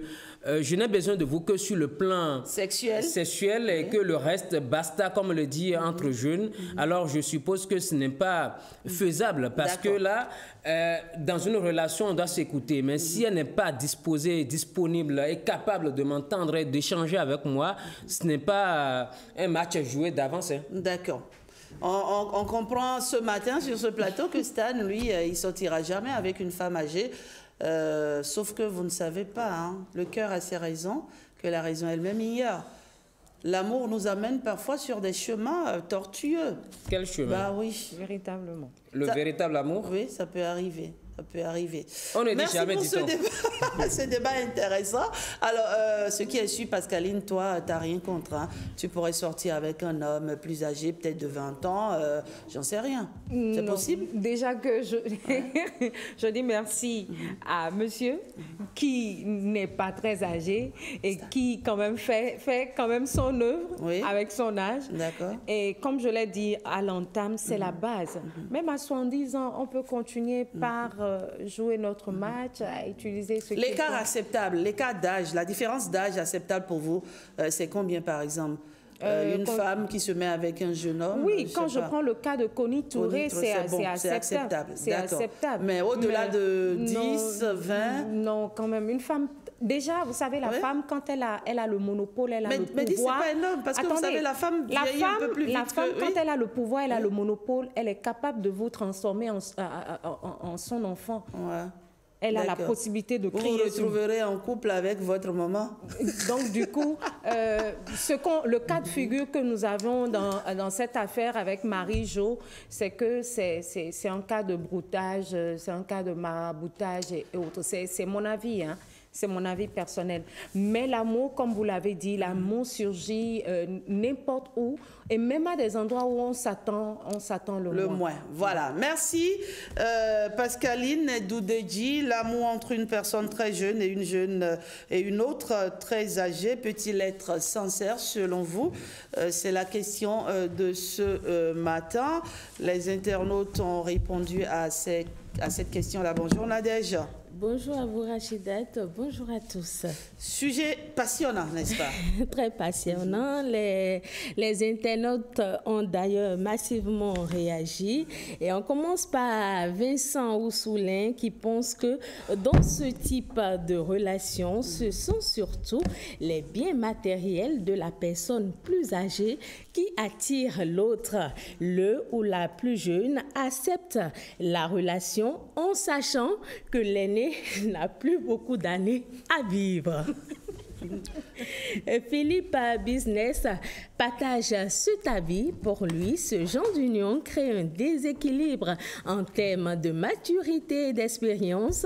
La personne plus mature cherche à dominer l'autre, à la façonner, parfois même à la traiter comme un enfant, un petit frère ou une petite sœur. Ignace Akpovi, quant à lui, estime qu'une telle relation peut fonctionner si les deux partenaires sont en bonne forme physique et financière. Edouard Assaba souligne que l'argent, les biens matériels et les opportunités sont les principales raisons pour lesquelles les jeunes hommes se mettent en couple avec des femmes plus âgées. Selon lui, ces jeunes s'investissent par intérêt, se montrent attentionnés pour ne pas perdre leurs avantages. Il considère qu'il n'y a pas d'amour véritable dans ces unions, seulement des intérêts réciproques. Pour Stella Hounsounou, l'amour n'a pas d'âge, mais un écart raisonnable de 5 à 10 ans entre les partenaires est préférable pour une meilleure complicité. Elle avoue être sceptique lorsqu'elle voit un homme très âgé avec une jeune fille. Cet internaute se demande également si ces hommes respectent vraiment les parents de la jeune femme, considérés comme leurs beaux-parents. Carlos PDN partage son expérience personnelle. Il affirme que dans 70% des cas, ces relations ne sont pas sincères, surtout lorsque l'homme est plus jeune que la femme. Il aimerait en parler longuement sur une émission de télévision. Z Le Sage ajoute que ces relations sont possibles, mais il déplore que beaucoup de jeunes aujourd'hui attirés par l'argent facile s'y livrent. Il considère que cette jeunesse très matérialiste voit cela comme un moyen de gagner sa vie en recherchant constamment des partenaires plus aisés. Et on finit par Amouda Nanta qui estime que ces relations ne peuvent jamais être sincères. Souvent, l'un des partenaires est là uniquement par intérêt. Dès qu'il obtient ce qu'il cherche, il n'hésite pas à se mettre fin à la relation qui n'était pour lui qu'un arrangement. Et voilà donc Rachidat, quelques réactions. Merci de nos amis Nadège. internautes. J'ai juste envie de dire ce matin que le monde est injuste pour les femmes que nous sommes. Parce que quand vous entendez nos internautes aussi, ils s'offusquent, ils disent que un homme, une femme âgée qui sort avec un jeune homme, c'est souvent par intérêt. Mais qu'en savez-vous? L'amour, on peut le vivre à tous âges. Merci, ma chère Nadège. Merci, Rachidat. Vous, bon pour ou week-end. contre, rapidement, vous êtes différence d'âge? Je suis contre. Vous êtes contre? Pour moi, il ne doit pas avoir un très grand écart, 10 ans, 15 ans maximum. Mais au-delà de ça, je considère que la relation n'est pas sincère. D'accord. Merci. Toi, Pascaline, tu n'as pas dit 15 ans. Hein? Non, je n'ai pas donné. Merci Nadège. Coach Betoro, venez, on va clôturer On va clôturer ce débat sur la différence d'âge entre les partenaires d'un couple. Un flash diplomatique, sinon quand vous suivez mon regard de l'autre côté, vous sentez que en réalité c'est une affaire, c'est de la politique, de la pure politique, et les deux sont là, ils ont un contrat lié à un poste. Sinon, il ne peut pas avoir une telle relation entre les deux. Et vous voyez un peu la suite, vous voyez ce qui se passe. Merci ma chère Doudédi. On va clôturer avec vous. Moi, je ne vois pas le plan qu'il y a. Une relation, c'est un contrat de bien-être. C'est un contrat de bien-être et d'épanouissement. Lorsque chacun trouve son épanouissement dans l'autre, il dit continue. Vous savez, de toutes les manières, de toutes les manières, moi, je ne suis pas friand des petites filles. Je ne suis pas friand des petites filles. Dans une relation, va en altitude, c'est clair. Je ne suis pas friand des femmes à ongles, des petites filles. Non, elles n'ont que des ongles pour vendre. Mais 82 ans. Je ne sais pas. Je ne sais pas. D'accord. Je ne sais pas. Je ne dis pas non, mais je ne sais pas. D'accord. Non, j'aime bien. Je ne suis pas d'accord avec ma chère Doudédi, j'aime bien ça. Parce qu'en réalité, l'amour même, c'est quelque chose qu'on n'explique pas. Ça frappe à votre porte. Ça vient quand on s'y attend le moins, oui. Vous pouvez être attiré par une personne âgée ou moins âgée. Vous ne verrez pas une telle situation ici. Bon, quand ça arrive, peut-être qu'on ira en Europe avec. Bon, est-ce qu'on vit pour les autres ou on vit pour soi-même? On vit pour soi. On vit pour soi-même. Et ce que je retiens, juste pour sortir de ce débat, c'est cet hommage à l'Afrique, finalement, qu'elle fait, Marie-Jo, en disant qu'elle est bien ici. Ici, il y a la vie, il y a le bonheur, il y a la joie, il y a la chaleur. Bah oui, quelle raison de plus avons-nous pour renier, on va dire, notre africanité? Franchement, fière d'être africaine. Très fière. Fière d'être africaine. Mais merci nous à vous. valorisons également nos valeurs traditionnelles. Merci Doudédi. Allez, merci. On va rapidement à la revue de presse avec William. Bienvenue à Guiard.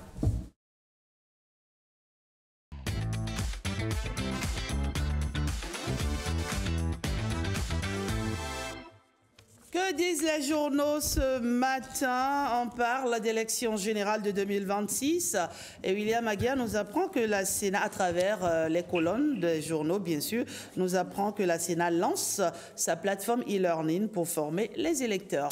Oui, c'est le www.elearningsena.bj. Le Télégramme nous apprend qu'il s'agit d'un portail qui permet le renforcement des capacités des différents acteurs du processus électoral, partis politiques, observateurs, représentants de la société civile, électeurs, etc., dans la maîtrise des tests électoraux. Il offre des coûts alternatifs et interactifs à 100% en ligne. La plateforme se veut, ajoute Fraternité, un dispositif permettant la sensibilisation et le renforcement des compétences sur le cadre juridique des élections pour les citoyens, en particulier les acteurs électoraux. La Nation souligne qu'il s'agit là d'une véritable avancée qui va permettre de vulgariser de façon soutenue les thèses électoraux conformément à l'article 15 du Code électoral afin de garantir la transparence du processus électoral.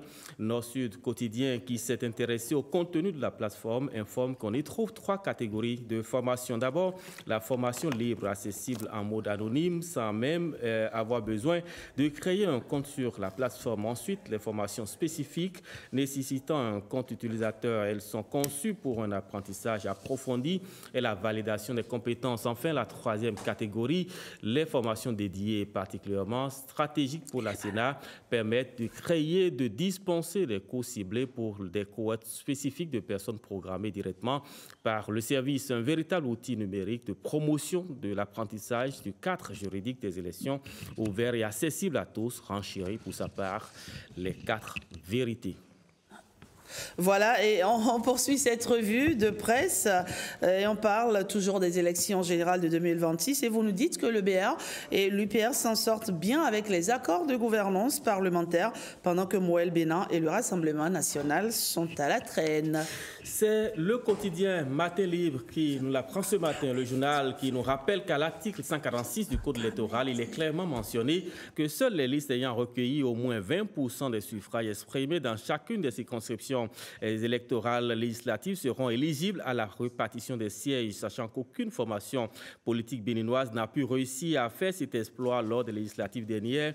Une brèche a été bien pensée pour sembler sortir d'affaire les partis politiques pouvant réussir à trouver un accord de gouvernance parlementaire afin d'associer leur suffrage pour l'obtention de ces 20% dans les circonscriptions électorales, gage d'éligibilité, alors qu'au sein de l'opposition, il est juste là impensable que les violons soient accordés pour réussir cette alliance. À la mouvance, constate mon confrère, c'est plutôt des jeux de calcul et d'intérêt manifestes qui se jouent. L'UPR, connu pour être le meneur, s'est déjà associé au BR pour acter cet accord de gouvernance parlementaire sans gêne. Ainsi, ils peuvent éventuellement, sans risque de se tromper, et au regard des joutes électorales passées, réussir à sécuriser leur présence au Parlement en 2026. Pendant ce temps, souligne le rédacteur de l'article, RN et Mouel Bénin ne semblent toujours pas se préoccuper de ces détails électoraux.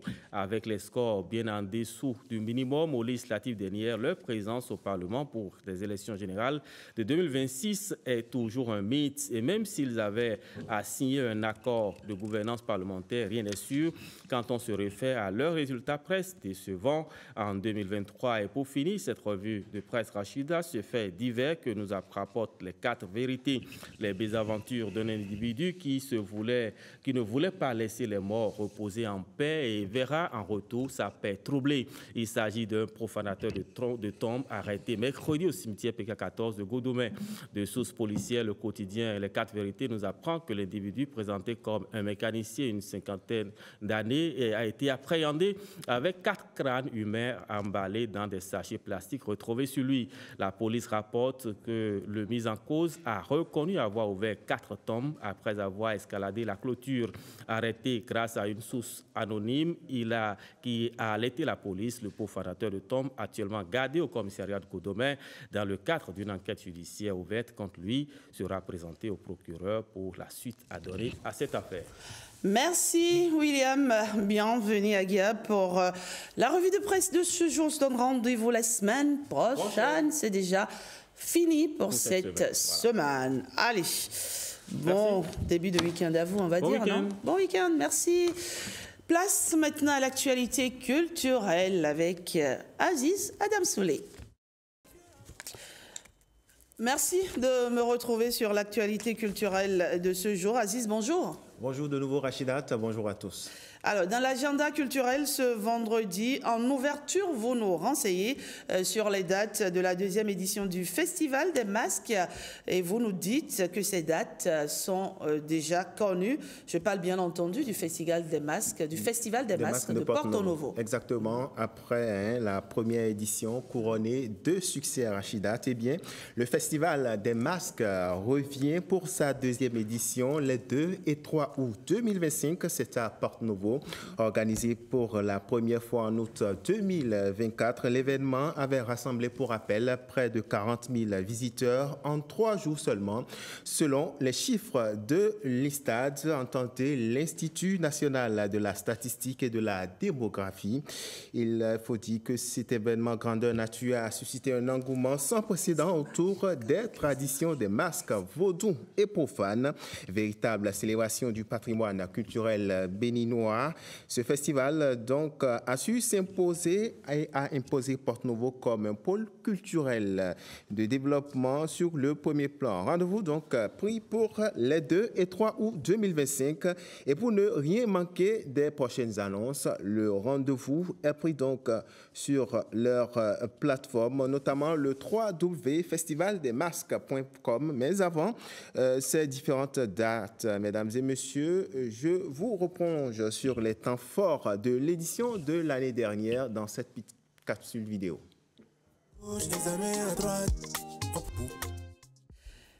Et Aziz, vous revenez dans cette actualité culturelle sur la célébration des 10 ans de carrière de l'humoriste Jojo le comédien. Une célébration réussie avec faste et beaucoup d'engouement, sommes-nous tentés de dire, n'est-ce pas, vu, on va dire, le parterre d'invités qui a pris part au Palais des Congrès. Absolument, et il faut dire que le public béninois a assisté le 4 juin 2025 à un événement, donc à la célébration, pour être plus précis, des 10 ans de carrière de l'humoriste Jojo le comédien. Cet événement a réuni donc plusieurs comédiens africains.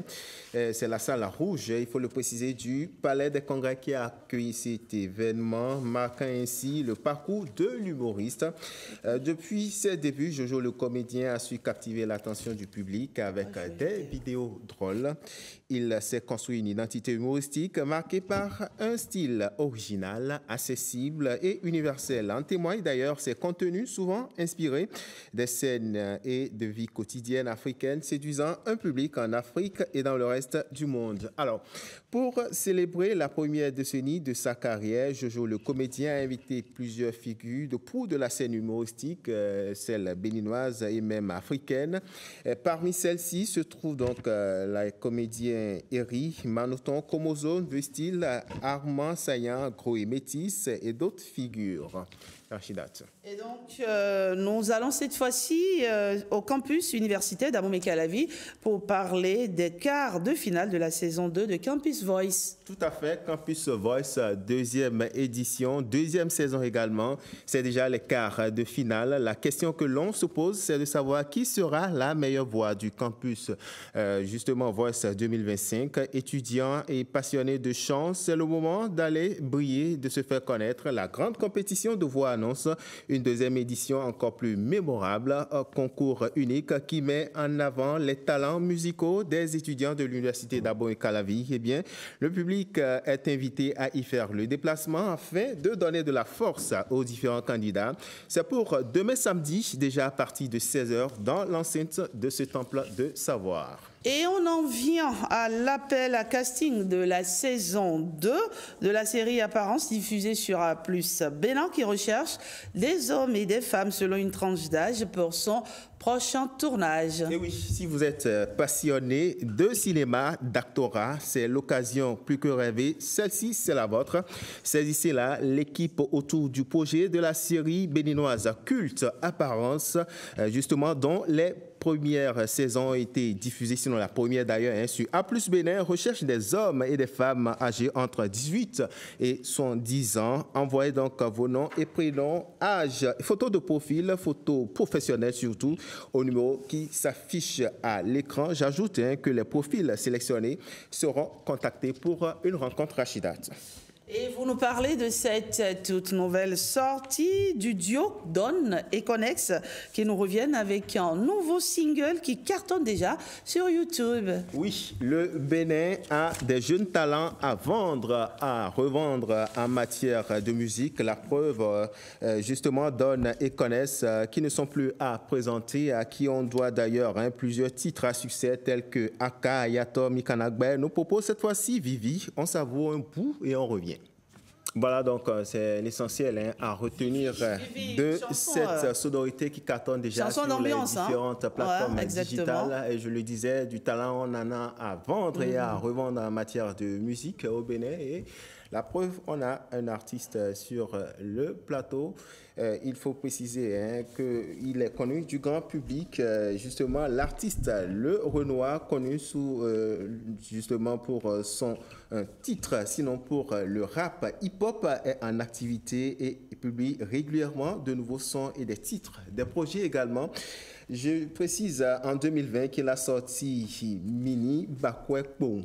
Mini Bakwekpon. Il nous dira pourquoi il faut chercher de l'argent seulement. Son premier projet, en tout cas sous le label Stenor, si je prononce bien, musique, a été le deuxième artiste du rap hip-hop de l'année au FESCU Award. Justement, Rachidat, c'est ce qu'on peut retenir globalement de Le Renoir qui est avec nous sur ce plateau. Le Renoir est notre invité, c'est l'artiste invité de ce jour. Bonjour Le Renoir. Bonjour. Et chose importante à signaler avant d'échanger avec vous, c'est que vous vous distinguez surtout dans votre maîtrise du fond. Vous chantez essentiellement en langue fongbe. qui est une langue du Sud Bénin, n'est-ce pas? Si, exactement. Pourquoi ce choix déjà? C'est la première question que j'ai envie de vous poser ce matin, le Renoir. Moi, j'ai choisi particulièrement de chanter en fond parce que je trouve qu'un artiste est d'abord un ambassadeur. Et un ambassadeur, il doit pouvoir aller revendre sa culture. Moi, ma culture, ça commence déjà par la langue. Donc, moi, je suis très à l'aise quand je vois en langue. Donc, voilà quoi. On comprend donc pourquoi vous êtes aussi fan de l'artiste Radama Z, dont vous avez d'ailleurs repris l'une des célèbres chansons, et c'est votre actualité, c'est la dernière actualité, l'actualité en cours, donc c'est votre actualité en cours, je vais dire. Et pourquoi précisément cette chanson? Bon, de base, il faut dire que ce n'est pas une reprise, c'est un freestyle écrit dans la même direction que le grand frère l'avait fait aussi auparavant. C'est un freestyle pour dire ce qui ne va pas, pour dire que voilà, le rap c'est aussi pour dénoncer. Les artistes, on n'est pas satisfaits de notre condition et il va falloir qu'on le dise pour que les autorités ou ceux qui peuvent nous venir en aide. Qu'est-ce que vous dénoncez? Le mauvais traitement des artistes, le non-soutien, le fait qu'il n'y ait vraiment pas beaucoup de médias pour accompagner. Le fait que, voilà quoi, aujourd'hui... Vous n'êtes pas soutenu? Pas comme on le voudrait, quoi. Ouais. On voudrait que les autorités jettent quand même un œil de notre côté pour voir ce qui ne va pas, ce qu'il y a à corriger, pour que ça puisse encore aller mieux, quoi. Est-ce que c'est parce que le Renoir a vécu une certaine situation, notamment on sait que les artistes que vous êtes reprochés aux organisateurs, aux promoteurs d'événements de vous payer des cachets, on va dire... dérisoire. Oui. Bon, pas que... Une anecdote? Les anecdotes, je n'en ai pas beaucoup, parce que moi, je suis du genre à ne pas tenir compte de ça, parce que c'est des trucs qui arrivent tous les jours. Tous les jours, tu peux être numéro 1 et ça va t'arriver encore, tu vois. D'accord. On va donc découvrir ce freestyle. J'aime bien cette phrase. Tous les jours, le Renoir se cherche dans ce milieu qui le rend dingue. Vraiment. Parce qu'on vous donne des miettes. Tout le temps. Quel est le cachet le plus dérisoire que le Renoir ait déjà pris ou ait refusé? Je pense que les cachets que je refuse, c'est 50 000. Mais le plus petit cachet que j'ai reçu dans ma carrière, c'est 100 000. 100 000, d'accord. Donc 50 000, vous refusez? Non, c'est normal. C'est normal. D'accord. Alors, le Renoir, c'est une carrière qui se construit, et donc votre vie artistique est assez riche déjà pour votre jeune âge, on va dire. Alors, au total, le Renoir, ça fait combien de titres, combien d'albums? Combien de titres, je ne compte pas. Néanmoins, j'ai sorti déjà un EP de 7 titres qu'on appelait SOA. Là, je me prépare à sortir encore un nouvel EP. C'est pour quand? On connaît la date? Oui, c'est pour le 21 juin. Un EP de 6 titres. Qui sera accompagné d'une release party qu'on va faire au centre EA, qui est complètement gratuit. D'accord. Donc déjà, j'invite tout le monde à venir le 21 juin au centre EA. Ça va être la fête de la musique avec la jeunesse d'Apapa. Très bien. Donc c'est le projet, c'est votre projet immédiat, on va dire. Tout de suite, exactement. Très bien. Alors on va permettre également aux téléspectateurs de découvrir un autre titre de notre artiste, le Renoir. Il ne fait pas que des freestyles. C'est également un rappeur, c'est vrai, mais il chante l'amour. Regardez, Drill Love. Le Renoir, Drill Love, belle chanson. Le clip, il est assez beau. C'est tourné au Bénin? Non, à Lomé. C'est tourné à Lomé. Ouais. À Lomé, d'accord. Alors, il faut dire que le Renoir, en matière de freestyle, c'est du vin sur vous pour vous. C'est d'ailleurs à travers ces freestyles qu'on vous a connu. Et c'est grâce à ces freestyles que vous avez gagné en visibilité. Vous avez aussi gagné le respect de beaucoup d'artistes comme Fanico et autres, n'est-ce pas? Bien sûr. Alors, un mot à l'endroit de vos fans, rapidement, oui. Déjà, je tiens à dire merci à tous ceux qui aiment ce que je fais, ceux qui accompagnent. Et le prochain rendez-vous, c'est le 21 juin. On va découvrir une nouvelle facette du Renoir, un EP suivi d'une release party qui est entièrement gratuite. Ne vous faites pas compter l'événement. Le 21 juin, où précisément? Centre EA. Centre EA, à partir de 17h. Prenez déjà le rendez-vous, chers amis téléspectateurs. Merci, le Renoir. Merci d'être passé sur Bonjour le Bénin. Il y en a une, elle, qui a décidé de rendre hommage au père, tout simplement, oui, parce qu'elle estime que on parle très souvent des mères, mais elle dit... Oui, il faut parler des mères, mais il faut aussi parler des pères. Carmel. Bonjour Carmel. Bonjour. Carmel, comment ça va? Ça va bien. Alors, hommage au papa, c'est votre nouvelle sortie.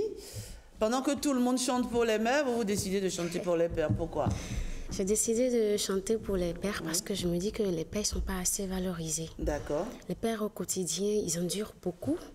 Ils ont eu des frustrations, mais il faudrait qu'à un moment donné, on puisse leur donner également de l'amour présentiel comme cela se doit. D'accord.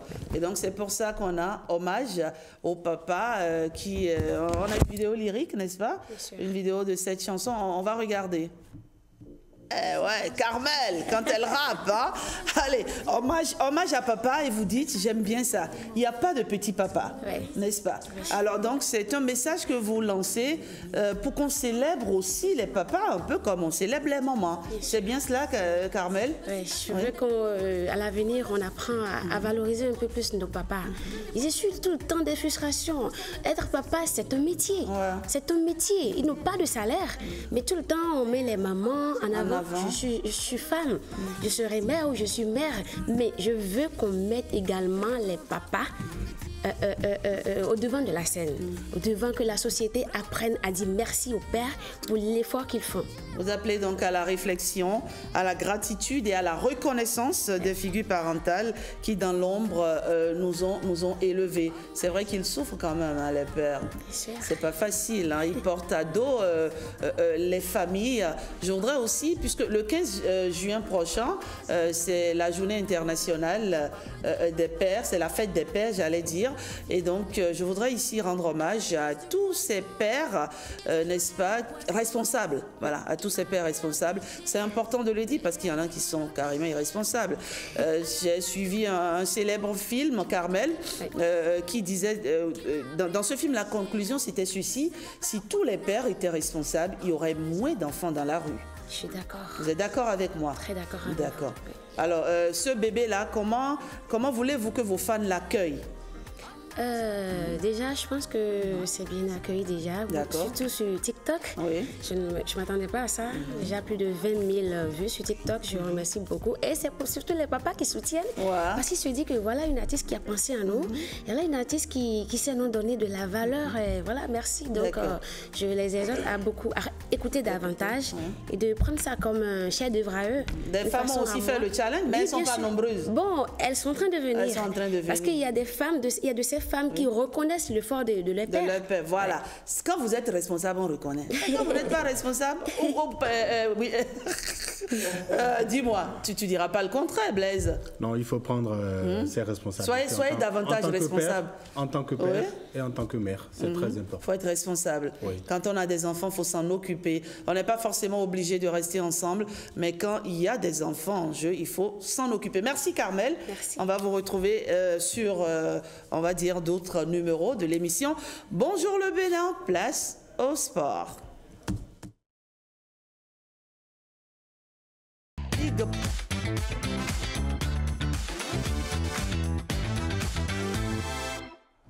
Blaise, on va parler de la Ligue Pro de football qui sera champion. C'est une question que vous vous posez. Qui sera champion cette année? Parlons bien entendu de la Ligue Pro de football. Oui, c'est la grosse question. Et pour savoir quelle équipe sera championne du Bénin pour le compte de cette saison, il faudra donc aller au stade Omnisport de Grand Popo demain samedi à partir de 16h pour suivre la grande finale entre le vainqueur de la zone A et le vainqueur de entre les vainqueurs de la zone A et B, notamment Dadje et Coton FC qui est donc en course pour faire la passe de 4 belles affiches donc à suivre donc du côté du stade Omnisport de Grand Popo. Et là, le Bénin sera bien évidemment ses représentants pour la Ligue des Champions et la Coupe de la Confédération. Et si on parlait maintenant du classement FIFA des sélections féminines, le Bénin gagne une place. Oui, le Bénin passe de la 28e place à la 27e place sur le plan africain et également de la 147e place à la 146e place pour le compte du classement mondial. Le classement africain est dominé par le Nigeria qui est tout de même 36e au classement mondial. Le Ghana est 6e pour le compte du continent, mais 66e pour le compte du monde. Le Niger, qui est également dans la zone UFOA-B, est 172e au plan mondial et 37e sur le plan africain. Du handball pour mettre un thème à cette chronique sportive. Il y a du jeu à Plaoué. Notamment le challenge Marius Ronsou du 14 au 15 juin du côté du stade Omnisport d'Aplaoué. C'est une compétition pour les U16 avec de belles affiches pour les demi-finales, des matchs entre 9h et 13h dans la journée du samedi, et les finales sont prévues pour le dimanche 15 juin avec la finale dames à 14h et la finale monsieur à partir de 16h au stade Omnisport d'Aplaoué. Merci Blaise Adankpo. Vous n'êtes pas encore papa, non? On est toujours là. Ah, mais il faut... Vous n'êtes pas encore papa. Le plus important dans tout débat, c'est de même papa. Il faut prendre quand même vos responsabilités, même quand vous n'êtes plus avec la maman de votre enfant. D'accord, merci. Blaise Adankpo, très bonne fête à tous les papas, à tous les pères qui sont férus de cette émission. Bonjour le Bénin, juste un message, il faut le dire.